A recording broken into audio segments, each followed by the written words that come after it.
ဘိန်းမျိုးကအေယာမတရက်တီးတဲ့ကြည်လာအောင်နော်တရက်တီးဆိုင်ကလည်းငါတို့ခေါင်းထက်တောင်မှကြီးသေးတယ်အဲ့ဒီတရက်တီးရဲ့တီနေရကဘိန်းမျိုးရဲ့ဟန်ဝေးလန်းအစ်စ်မှာလို့ရေးထားတာပဲဘယ်နေရာလဲတော့မသိဘူးတီးတဲ့သူတွေရှိရင်လည်းဘိန်းမျိုးမှာသွားကြည့်လိုက်ကြဘိန်းမျိုးမှာလုံးဝကိုနာမည်ကြီးနေတဲ့တရက်တီးနော်ဒီတရက်တီးကမှဲ့တော့မယ်ထင်တယ်နည်းနည်းလေးအောင်ဝါနေပြီဒီတရက်တီးကြွေကြရင်တော့အောက်ကဆိုင်လဲပြိုလောက်မဲ့အနေထားမှာရှိတယ်တချို့ကလည်းဒီတရက်တီးကိုအတူကြီးလို့ပြောတယ်တချို့ကလည်းအစ်စ်ကြီးလို့ပြောတယ်နော်ချုပ်ကလည်း AI လို့ပြောတာပေါ့ဒါပေမဲ့တကယ်အစ်စ်လားအတူလားဆိုတာကိုတော့ဘိတ်ကလူတွေပဲသိလောက်မယ်ထင်တယ် line ပေါ်မှာတက်လာတာကတော့တော်တော်များနေပြီ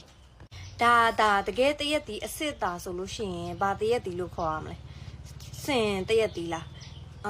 အုံးတရက်လားဘယ်လိုခေါ်ရမှန်းမသိဘူးเนาะတပင်လုံးမှာတစ်လုံးနဲ့ကိုတီးတာတစ်လုံးတော့မှတပင်လုံးကျိုးကြမဲ့အနေထားမှရှိတယ်တချို့ပြောတာတော့ဒီဆိုင်ရှင်ကတက်အလှပြဖို့ပေါ့နော်ဒီတရက်တီးပုံစံလေးလုပ်ပြီးတော့ဆေးတွေချဲ့ပြီးတော့တက်လေးချိတ်ထားတာလို့တော့ပြောကြတာပဲ